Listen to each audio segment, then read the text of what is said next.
শুক্রবারে তো আমার খালাতো বোনের বিয়া। বিয়া বাড়িতে যাওয়ানোর মতো একটা ভালো শাড়িও নাই।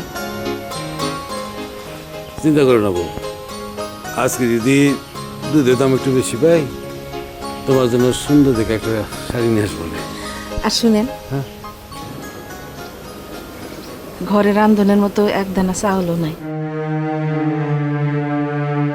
বেলা পড়ে যেতেছে, আমি যাই।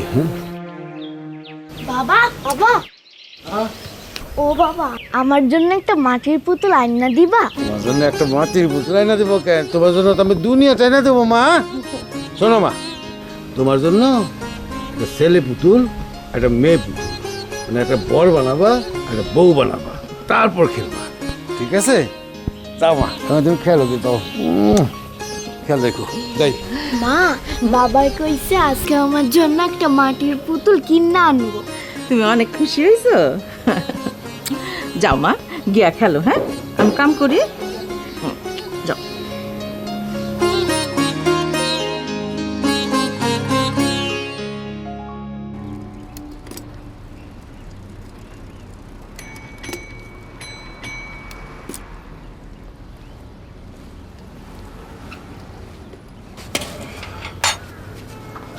কিরকম বল, কয় লিটার?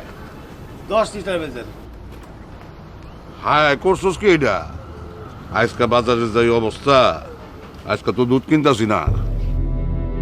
কোন কি ভাইজান? তগো কাছ থেকে দুধ কিনা নিয়া শহরের বাজারে বিক্রি করতে হয়। আজ নাকি শহরের বাজারের অবস্থা সুবিধার না, এর লেগে আজকে আর দুধ কিনুম না। ভাইজান, দুধ বেচতে না পারলে তো। বুঝছি, তগো কথা চিন্তা করেই তো মাঝে মাঝে লস দিয়াও দুধ কিনা নিয়ে যেতে হয়। এই যেমন আজকে যদি আমি দুধ কিনি, শহরে নিয়ে বেচলে আমার এই যাতায়াতের টাকা উঠবো না। ও ভাইজান, তাহলে আমি কি করবো? 15 টাকা দাম ধইরা যে কয় লিটার আছে দিয়া যা। কোন কি ভাইজান, মাত্র 15 টাকা? কেন কম কইছি? তগো কথা চিন্তা কইরা নিজে লস দিয়া দুধ কিনতেছি, এটা গায়ে লাগে না? না পোষাইলে অন্যখানে বেচগা। ভাইজান আর কিছু বাড়ায় দেন। এই যে এইটা হইতেছে তোমাকে একটা সমস্যা, কথা কইলেও কথা বোঝো না। আচ্ছা ঠিক আছে, যাও, সব মিলে 20 টাকা বাড়াই দিম নে। যাও, দুধগুলি ডাইলে দিয়ে যাও।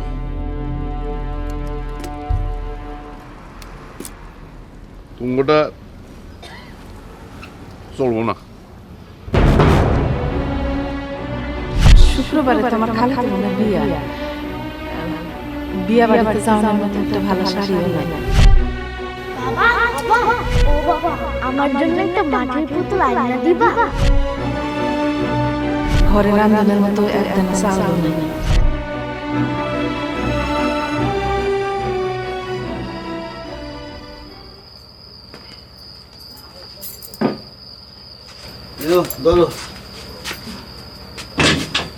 নদী ঘুমাইছে? না, এখনো ঘুমাই নাই। বাবা পুতুল আনবো কইরা কইরা এখনো জায়গা রয়েছে। ওর পুতুল আনছে? না, পুতুল আনতে পারিনি। কেন, দুধ বিক্রি হয় না? হইছে, তবে না দাম পাইনি। কি করবো কও? আমাকে মতো গরিব চাষিরা দালাল গোয়াতে বন্দি। ওগো ইচ্ছা হইলে দুধ কিনবো, আর ইচ্ছা না হইলে অল্প দামে সব দুধ ঢেলে দিতে বাধ্য করবো। দুধ বেচে যে টাকা পাইছি সেটা তো ভালো করে চাইলে কিনতে পারিনি। পুতুল করতে কিনবো। আচ্ছা ঠিক আছে, আপনি ঘরে আসেন।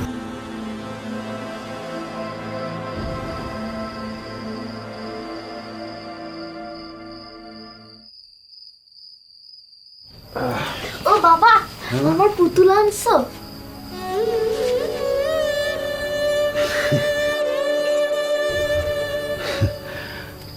না মা, বাজারে কিন্তু একটাও পুতুল ছিল না আজকে। আমি তোমাকে সকালে বলছিলাম না যে একটা বর পুতুল আর একটা মেয়ে পুতুল তোমার জন্য আয়না দেবো। তা আজকে দোকানদারকে বলে আসছি, দোকানদার কালকে এটা আয়না রাখবে, তোমার জন্য কালকে সেটা কিনে নিয়ে আসবো। ঠিক আছে মা? তুমি মিশা কথা কইতেছো। তুমি এর আগে আমার পুতুল আইনা দিতে চাইয়াও দাও নাই। তুমি খালি মিশা কথা কও।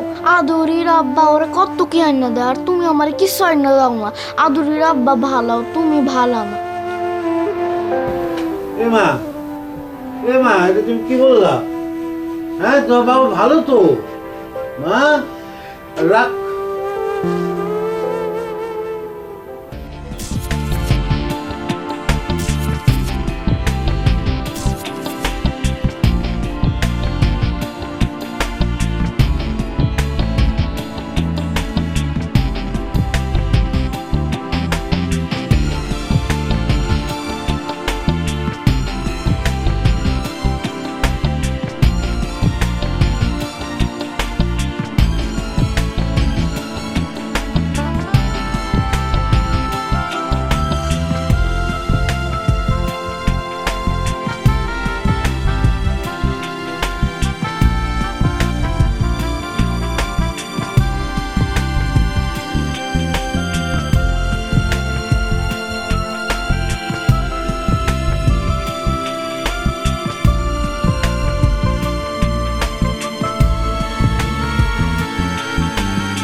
কি হইছে? আরে আসার পথে দেখে আসলাম শহর থেকে আমি দুটো কোম্পানির গাড়ি আছে, আর তারা ওই দুধ চাষিগুলো সমিতি করছে।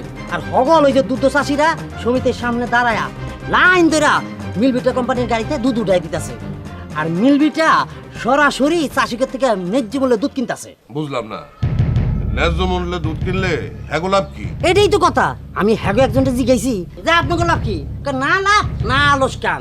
এই ভিত্তিতে দেশের মানুষের পুষ্টির চাহিদা পূরণ করে নাকি তাকে মূল লক্ষ্য। কাম সারছে, এবার আমার ব্যবসা লাটে উঠবো রে। আর গ্রামের দুধ চাষিকে ঠকে মালও কামাইতে পারবো না, শেষ।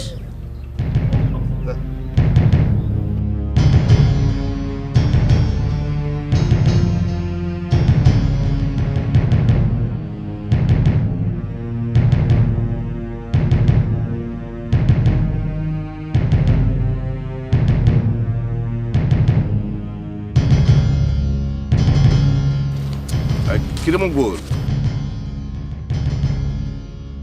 কর। আমার দেহস নাই? দেখছিলাম না তো। তাহলে কথা কইলি না যে? সালাম কালাম নাই দিলি, কথা তো কবি নাকি? কি করবেন তাড়াতাড়ি কর। মিলবিটার গাড়ি সমিতির সামনে এসে বসে রয়েছে, তাড়াতাড়ি দুধ পৌঁছে দিতে হইব। বেশি পটর পটর করিস না, কয়দিন পরে তো আবার আমার কাছে ফিরে আসবি। সেই দিন আর নাই ভাইজান।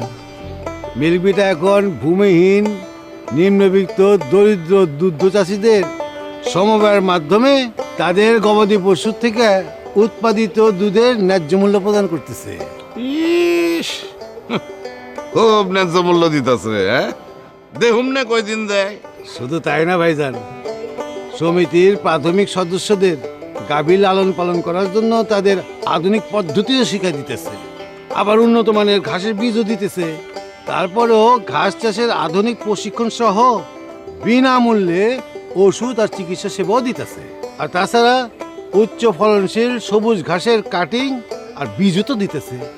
আর তাছাড়া 5% সার্ভিস চার্জে গাভী ক্রয়ের ঋণও দিতেছে। মিলবিটা বিনামূল্যে সেই অস্ট্রেলিয়া থেকে আমদানিকৃত উন্নত মানের সিমেন্ট সরবরাহ করা থাকে। ওহ, এখন যাই ভাইজান, ওই দেরি দিতেছে। 15 টাকার দুধ বেচার দিন শেষ।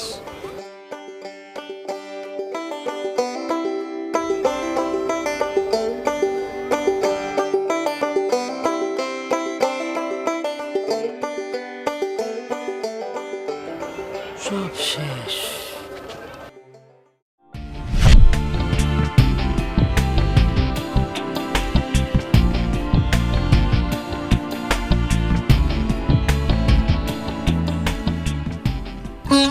বাবা তুমি পুতুল আনছো? হ্যাঁ মা, তুমি আমার পুতুল কিনতে বলছিলে না, তার জন্য একটা বড় পুতুল একটা কোনে পুতুল তোমার জন্য কিনে নিয়ে আসছি। পছন্দ হয়েছে মা? অনেক সুন্দর হয়েছে। কি হলো বাপ না এত কিসের খুশি? মা দেখো বাবা কত সুন্দর পুতুল কিনে দিচ্ছে। মাগো, একটা বউ পুতুল একটা বর পুতুল, তোমার পছন্দ হয়েছে মা? অনেক পছন্দ হয়েছে। না খেলে দেখো মাছ কিনে আনছে এটা। হ্যাঁ, সাথে তরকারি আছে, এটার ভিতরে বেগুন আছে। ওই ইলিশ মাছের বেগুন রান্না করবে।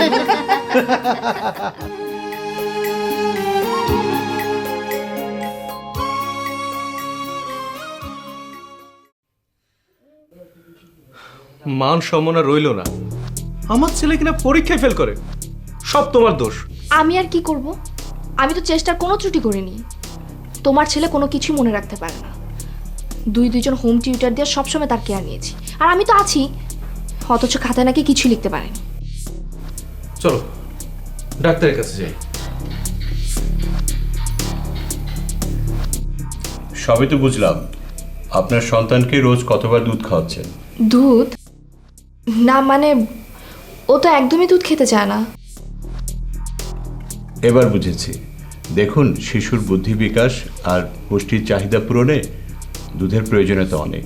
কারণ দুধ খেলে ওর শক্তি বাড়বে, ওর হাড় শক্ত হবে, ওর বুদ্ধির বিকাশ ঘটবে, আর তাছাড়া দুধ খেলে ও তাড়াতাড়ি বড় হয়ে উঠবে। কিন্তু গরুর খাঁটি দুধ পাওয়া তো দুষ্কর ব্যাপার, কারণ বাজার ভর্তি ভেজাল দুধের ছড়াছড়ি। আপনার সন্তানকে নির্ভাবনায় খাওয়াতে পারেন 100% নির্ভেজাল খাঁটি গরুর দুধ মিল্কভিটা। কারণ মিল্কভিটা দুধ উৎপন্ন হয় সরাসরি বাঘাবাড়ি থেকে সংগৃহীত দুধ থেকে। সেখান থেকে এনে সেটাকে পাস্তুরাইজ করে সারা দেশে এটাকে মার্কেটিং করা হয়। তাই আপনি নির্ভাবনায় মিল্কভিটা খাওয়াতে পারেন।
মিল্কভিটার দুধ দেন তো। মিল্কভিটা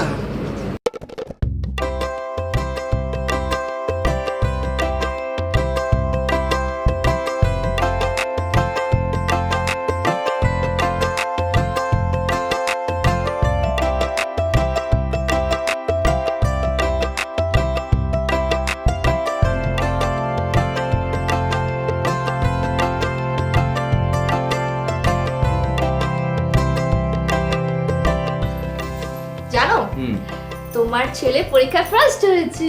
তাই নাকি? আসো বাবা, ভেরি গুড।